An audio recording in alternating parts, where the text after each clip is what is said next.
listening to PetLifeRadio.com.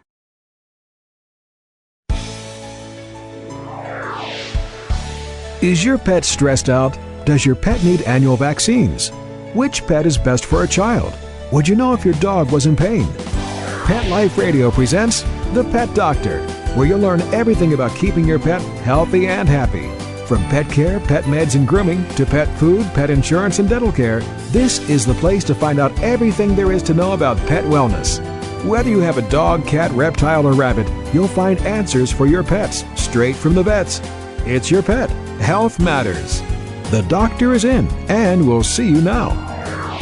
Welcome to the Pet Doctor on Pet Life Radio. I'm Dr. Diane Levitan, and I'm honored to be your guest host while Dr. Bernadine Cruz races with the dogs in sunny Alaska.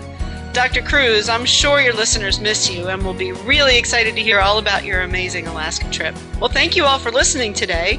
Today's show is another great and informative one about genetic problems in pets and what we should all be aware of.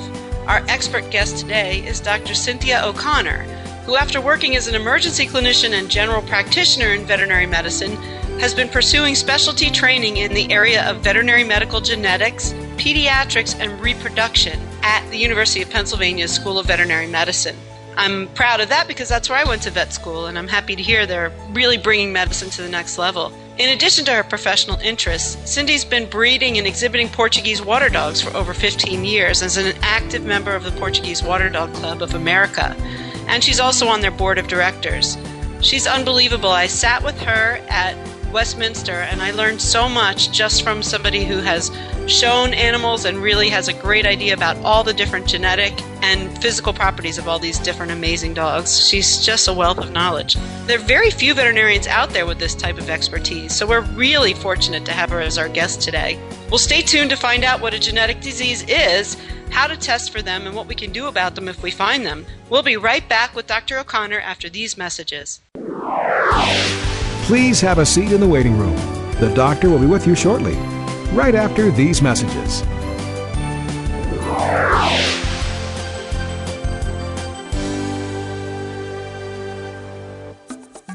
Hey, ready to take a walk? Not just you, but the whole family.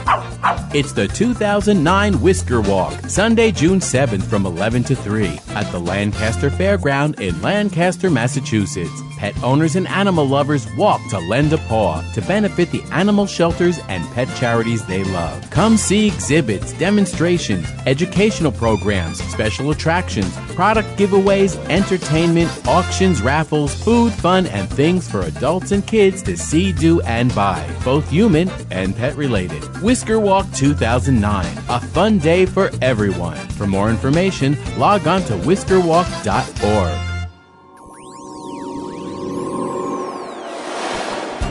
Pet Life Radio presents Paranormal Pets, where you can always expect the unexpected.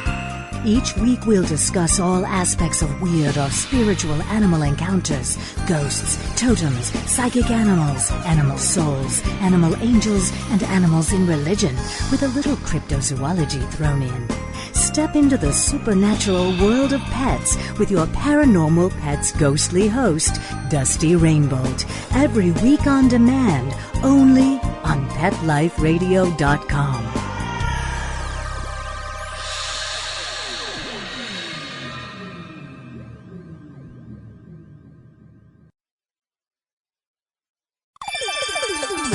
Let's Talk Pets on PetLifeRadio.com. Welcome back to the Pet Doctor on Pet Life Radio with Dr. Bernadine Cruz. The doctor is in, and we'll see you now. Welcome back to the Pet Doctor on Pet Life Radio. I'm Dr. Diane Levitan, and with us now is veterinary geneticist, pediatrician, and reproduction specialist, Dr. Cynthia O'Connor. Cindy, thank you so much for joining us. Well, thank you very much for having me. It's wonderful to be here. So tell me, what does someone who's a veterinary geneticist, pediatrician, and reproduction specialist do when you go to work every day? Well, it's a wonderful aspect of veterinary medicine that I think is an exciting and growing new field. It's fantastic to work with both breeders, pet owners, and also veterinarians that are referring some of these cases to us on a daily basis. So we see a variety of different types of cases where we can do genetic counseling. We can talk about some of the known inherited diseases in some of the purebred animals. And with the breeders, we talk about some available genetic health screening tests so that they can apply those before breeding in order to try and reduce the incidences of these diseases. What are typical genetic diseases that our listeners might be aware of? There's quite a wide variety of genetic diseases that are out there, and it's a growing list that seems to be almost growing on a daily basis of those diseases that we know are genetic, and that we're finding and uncovering different types of causes for these genetic diseases, the different types of mutations. Some of the more common ones that people may think about are eye diseases. For example, we have found some genetic causes for cataracts.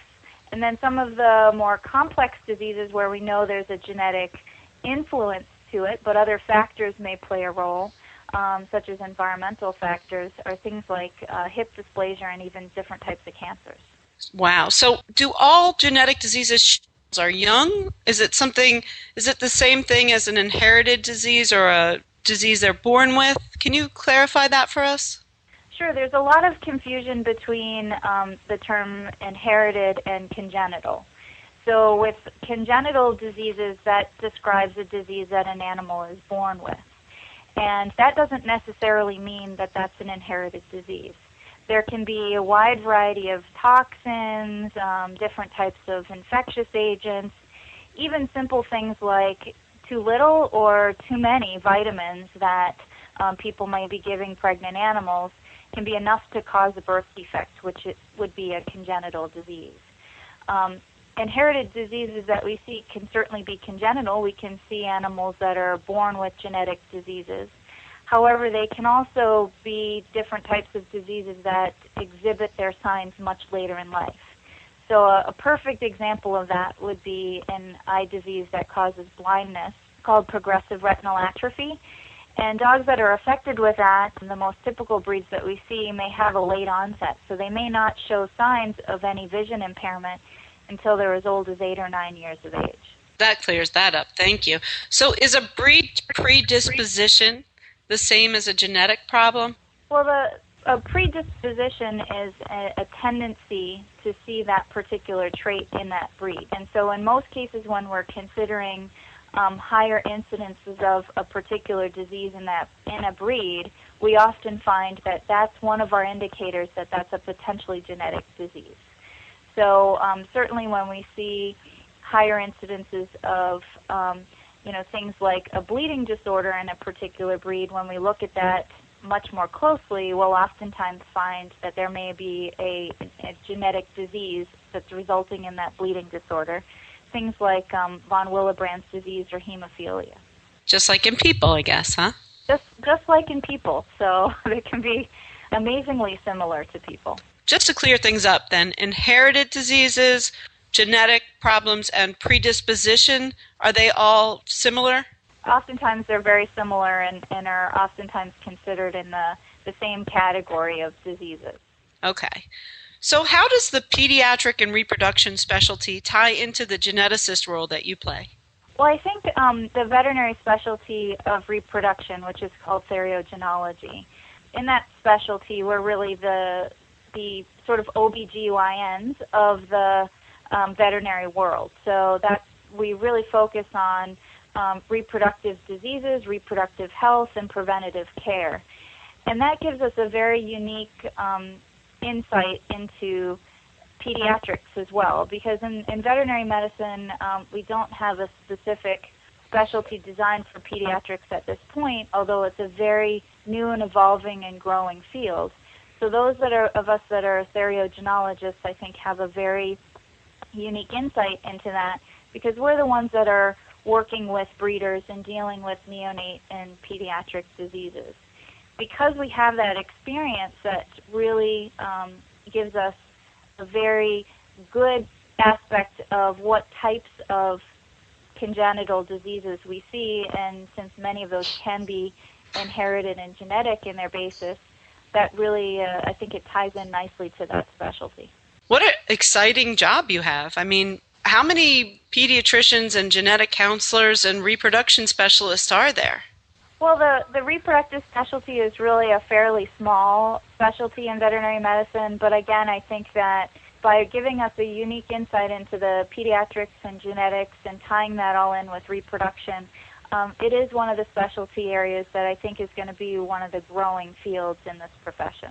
How does somebody know to even look for the possibility of a genetic disorder in their pet? Well, that one can be sometimes a little difficult, so that's where involving a team approach where we involve both the pet owners, oftentimes breeders, and our referring veterinarians to help us to determine, whether or not this could have a genetic component to it. And oftentimes we look at things like what is going on with litter mates, what's happening with parents and other even more distant relatives. So that's where it's nice to get some of the breeders involved because they really know the health history of all of the relatives with those dogs. And then getting a good, clear picture of that disease from the veterinarian as well as the pet owner. So oftentimes we can see specific known diseases that have very well-described syndromes that potentially, because they're so rare, a regular practicing veterinarian may not see that on a daily basis, but being a fairly unique aspect of this particular specialty, we see those more frequently than I think our general practitioners do. Absolutely. I was thinking that there must be so many genetic disorders that are actually probably missed because maybe it's such a severe problem that the pet doesn't live from it, or that somebody may not even realize that there's a specialist they could go to figure those kinds of things out. Yeah, I think many of them that potentially are missed, or the majority of them I think that are missed, unfortunately, are probably the puppies that don't survive beyond getting placed into their new home. So these are like early neonatal deaths that are probably have a higher incidence where we miss some of those genetic diseases because unfortunately the breeder may not be looking for them. So it really points at the importance to investigate any early age, death that can occur. And then I think for some of the pet owners and the veterinarians, there's really a growing knowledge of the types of genetic testing that we have available, and that this is a resource out there for them that we can certainly start to uncover some of those potential diseases that may otherwise be missed. It's really important then for pet owners to learn about genetic testing, I would imagine. It's important because I think a lot of pet owners take the attitude that they're not breeding their dog, they don't need to do any sort of genetic testing because it's not going to be a problem for them. I think for them it's a very good opportunity to become an educated puppy owner and an educated puppy buyer. I think it's a great way for people to start looking for responsible breeders, breeders that are going to really work hard to improve the health of their dogs and that are really looking out for the best interests of these dogs. So rather than being an impulse buyer, I think it's really good for puppy owners to then do some of the research into this and understanding that there are genetic tests available and an understanding what breeders can do to try and improve the health of their breed. They really will improve their chances of finding a good breeder and finding a very healthy new addition to their family. So who would actually be somebody, I guess it seems more like breeders would be the ones to really take advantage of genetic testing? For the most part, when we're looking at people that we're counseling, oftentimes those are the breeders that we're looking at the majority of health tests that are out there, targeting specific tests to specific breeds, and helping them to sort through the different types of tests that are an option for them. But it's still very widely utilized by pet owners when we're faced with a pet that's affected with a potential genetic disease. So how do you identify a genetic disease, and what type of actual genetic testing is there? I can see that a breeder may want to make sure that certain abnormalities won't be bred into their puppies, but how do you actually do that? Well, the nice part about our tests are that, first I think we have to go back and look at the different types of tests that are available. when we typically think of genetic tests, we think of actually looking for a specific mutation in a gene that will cause a disease. And those are the most sensitive types of tests that we have available. So we know exactly what mutation causes that disease, and we can do pretty much in most cases a blood or even a blood test or even a test on some cheek swabs or other cells that we can then tell if that animal is normal, is a carrier, or is affected with that particular genetic defect. And while that's excellent in the ideal scenario, that's very breed specific. So just because one particular breed has a mutation in the gene that causes the disease doesn't mean another breed may. So it does kind of limit it in that factor that it becomes very breed specific. In other cases, we can look for areas around a gene that are common in affected animals or aren't there in normal animals.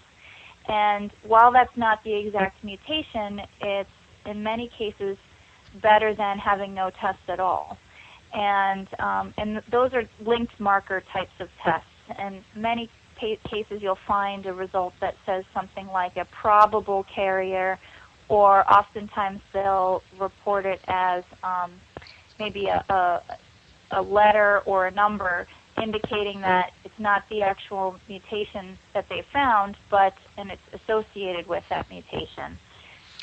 Well, those are the best types of cases we could have, types of genetic tests that we can have. If we don't have a test like that, oftentimes what we look for the disease in the animal, and we call that a phenotypic test because that's what's been expressed by that animal.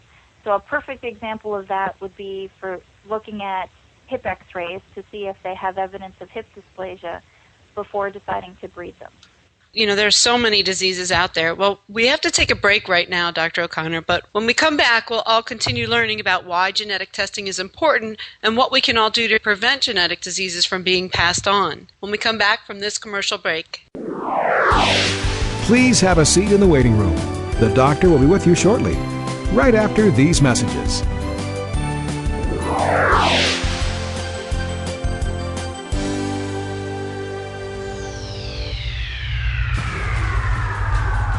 Greetings, human. What planet am I on? Welcome to Pet Planet. Here's a copy of Pet Planet Magazine, Florida's most informative and fun pet resource magazine. It features heartwarming stories and informative articles from local and national pet experts. Excellent. Pet Planet Magazine offers Operation Planet Rescue, helping rescued pets find new homes. And it's available at 500 locations in South and Central Florida and 24/7 on the internet at petplanetmagazine.com. If you're out and about with your pet, you may be featured in paparazzi, candid pictures of you and your pet. For up-to-date pet-friendly events, activities, and pet-related services and products, Pet Planet Magazine is your final destination. I shall take this magazine home with me. Back to your home planet? No, to my condo in Boca. Pet Planet Magazine. Check them out at www.petplanetmagazine.com or 352-394-8578. It's out of this world. Want to know what cats like to eat for breakfast? Mice Krispies, of course. Learn everything there is to know about cats on Catitude with your host, Tom Dock. Each week, we'll spotlight a cool cat breed, give up-to-date advice on cat health, and check out spiffy new cat products. So curl up on the couch every week for a perfectly enjoyable time on Catitude. Every week on demand, only on PetLifeRadio.com.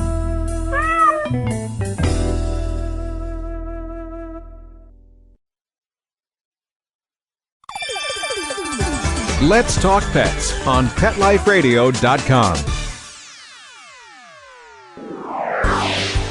Welcome back to the Pet Doctor on Pet Life Radio with Dr. Bernadine Cruz. The doctor is in, and we'll see you now. We're back, and we're glad you waited because we have veterinary geneticist, pediatrician, and reproduction specialist, Dr. Cynthia O'Connor, discussing the importance of knowledge of inherited diseases and what we can do with that knowledge. We've been talking recently about all the different types of tests that are out there for genetic diseases. And Cindy, there are so many inherited or genetic diseases out there. Do we have tests for all of them? We don't have tests for all of them, and in fact, there's probably a list, probably quite a few genetic diseases that we don't even know about yet. We're discovering new ones on a daily basis, and as our information about the types of inheritance as well as the types of mutations that can occur, as that science grows, as does our ability to identify the underlying cause of those diseases. So there's all different tests, and I can understand the tests that are done on animals that are already born, but is there anything we can do for animals that aren't born yet, or to maybe alter the course or the progression of genetic diseases? Well, at this point, the best scenario that we have is to try and get to the breeders before the animal's actually pregnant. And that's the best that we can do to try and prevent these genetic diseases. And by offering genetic counseling to breeders, we can help them to make educated decisions that bring their particular breed in the direction they want to go, but also doing it in a way that continues to maintain the health and the genetic diversity of that breed. So I think that's very important. But if we do get to the point where you identify the potential for a genetic disease in utero, it's a difficult situation because that's where dogs are much different than people, and even cats for that matter, because we're talking about litters. We're not talking about a single baby. We're talking about potentially as many as 10 or 11. And you may have one animal that's affected in that litter, and you potentially could have the rest of them be carriers or normal. So it brings up some very difficult situations, and it's difficult to test to see which one potentially would be affected and which one would be non-affected in utero at this point. But maybe that will change in the future. It's amazing to think about all the different ways that we can affect what the outcome is. Now, you were talking about breeders, and I'm sure our listeners are thinking, well, what about puppy mills, and what about interbreeding relatives, one dog to its relative? What happens in that situation? Are they more likely to develop inherited disorders? Are we breeding for certain problems? What are your thoughts on that?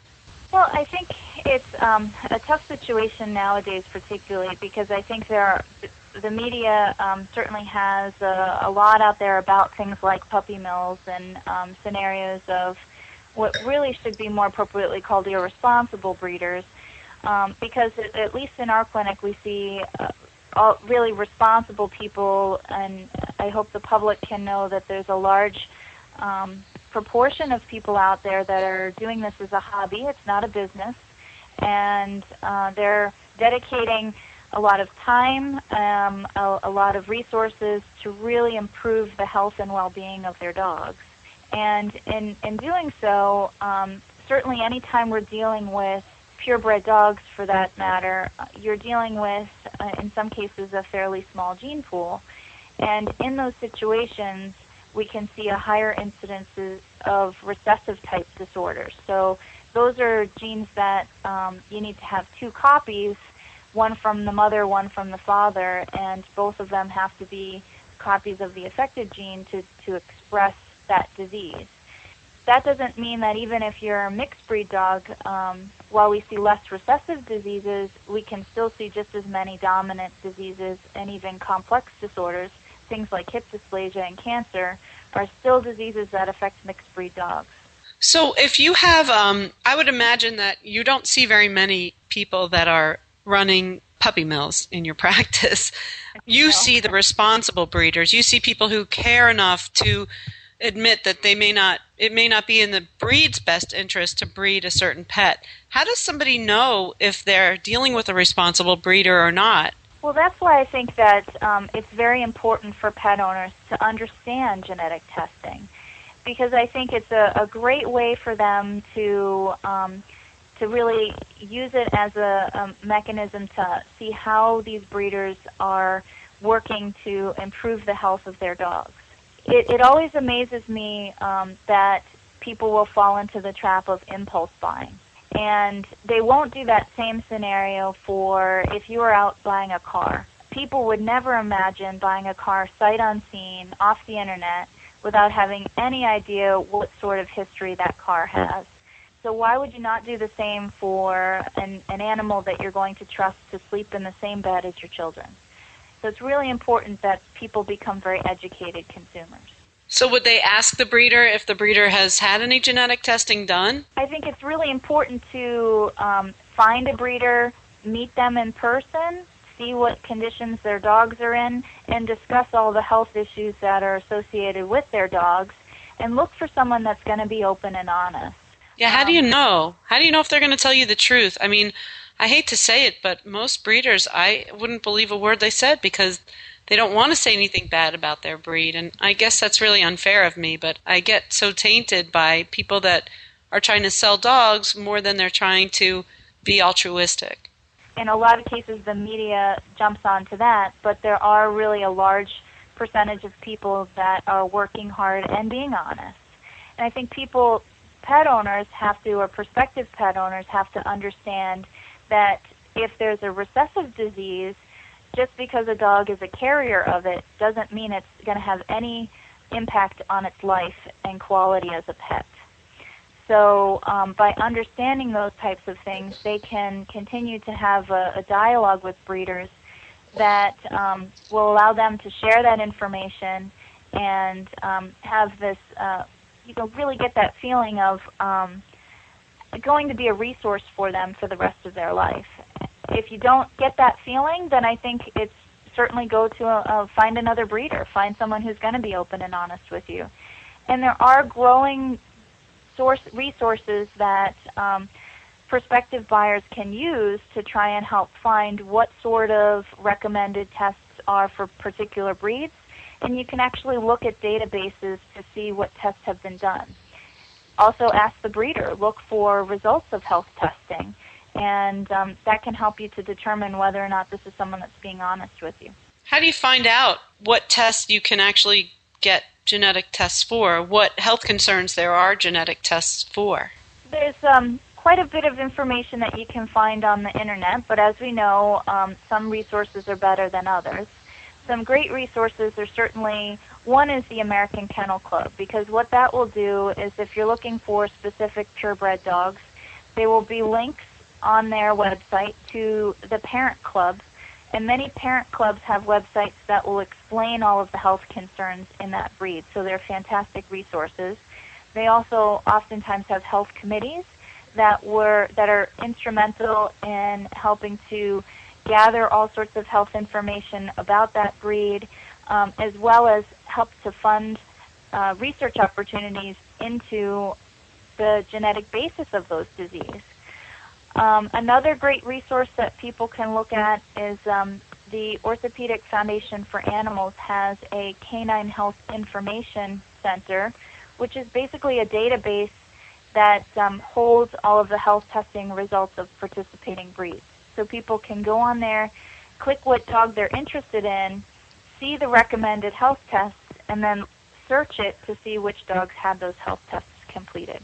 That's amazing. You know, as a veterinarian, I've been a veterinarian for 19 years. I'm embarrassed to say almost, but actually 18. Okay, 18. But I just can't believe how far we've come, in developing these kind of tests. Now, what about health concerns where there is no available genetic test? Well, those are difficult because in some cases what we're left with are looking more at the phenotype of the animal. So doing that, what they're expressing. Do they have any evidence of the disease? So a perfect example of that, like I mentioned before, was hip dysplasia. So we don't have a genetic test because we know that that particular genetic disease is a complex trait. So there's probably more than one gene, potentially many, and in many cases environmental factors that play a role in whether or not a dog is going to develop signs of hip dysplasia. So what we're left with is breeders that are going to look at making sure that they're not breeding a dog that has hip dysplasia to try and do their best to reduce the incidence of that disease. So what do? They see that their particular litters have had a higher incidence, and so maybe they'll breed two different dogs the next time? Well, the best that we can do at this point is actually look at, make sure that both parents don't have any evidence of hip dysplasia. So making sure that they've had one of the modalities, and there's several available to look at that involving x-rays. Make sure that they've had x-rays done and they don't show any evidence of the disease. And then in addition to that, what many breeders will do, and these are very responsible breeders, is that they will encourage all of the puppies from a litter to have their hips x-rayed. And by doing so, you get more of a picture of how much of this could be a problem in your line. And by selectively breeding for dogs that have lower incidences of hip dysplasia in their line, eventually they will lower the incidence of that disease in their line as well. And hallelujah. Hopefully in the future, hopefully in the future we'll have a genetic test. I think those are things that people are working very hard on now. It's unbelievable. I remember doing research one summer that had, continuing research that had been done for years and years and years, and publishing a paper when I was in college, and then within a year of publishing that, they found the gene for the disease I was researching. We had found a test from saliva, but they actually found the gene, so they didn't need our information anymore. But it's just remarkable how quickly science moves along. I have one more question for you before we have to close our show. I heard about a service where the DNA of a pet can be analyzed to determine what breeds are in a mutt, so what they're mixed with. I call my dogs Heinz 57s, but could you actually find out what breeds your dog is made of, and maybe that would help you to understand what to look for in them as they get older? Sure. There are a couple of companies now that have what they call a mixed breed test, and so with that they're using specific genetic markers to look at the predominant breeds that make up your mix. And with that test, it can help you to determine probably but get a better idea of some of the physical characteristics that your cute little puppy that you would bring home, whether that's going to turn into a 150-pound dog or whether it's going to be a smaller dog. The difficulty with that, as far as some of our genetic tests, is that the majority of tests that we have available nowadays are tests for recessive type disorders. And so we know with some of our mixed breed dogs that we see less in terms of those recessive disorders. And so if you have a genetic disease, it's more commonly going to either be a dominant disease or a complex trait. So things like hip dysplasia, cancer, other things from that nature that affect all breeds. And so it may not necessarily give you specifics as far as what you have to look for particular genetic diseases, but it will help with other things like what sort of traits the dog has, what sort of temperament and personality you might be able to expect if you start thinking about the different breeds that make it up. Awesome. All right, I'm going to throw one more question in, and it's not really a fair question because we don't have very much time, but tell me what your thought is on cloning. On cloning. Certainly the one thing people have to keep in mind is that even though you may genetically make the same animal, there's going to be a lot of environmental influences. And so it's not going to be the same dog or the same cat that you've had in the past. So people always have to keep those kind of things in mind when they start making some of those emotional decisions. And at this point in time, it's amazingly expensive. I think the last dog that was cloned cost about $150,000. So, and I believe that might have been a litter of Staffordshire Terriers. I can't remember the exact breed. So people have to keep all of those things in mind. And particularly when you look at things similar to if you have a calico cat, for example, if you clone that cat, because of the way the calico coloring turns out, you're probably not going to even come close to the same color pattern in the cloned animal. Okay, folks, you hear that? Cloning might sound like a good idea, but maybe it's better to put a picture on the mantle and remember all the wonderful memories you had of that pet.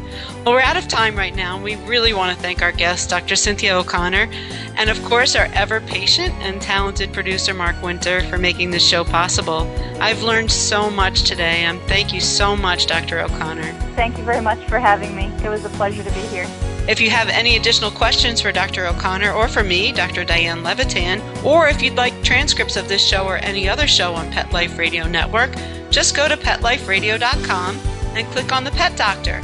Also, if you have any questions, comments, or ideas for our show, please email me at thepetdoctor@petliferadio.com. It's been my pleasure to guest host The Pet Doctor, and I hope you hear from me again soon.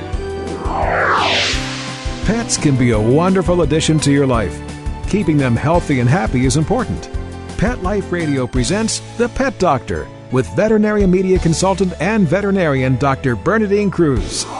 Whether you have a dog, cat, reptile, or rabbit, you'll find answers for your pets straight from the vets. The Pet Doctor, on demand every week, only on PetLifeRadio.com.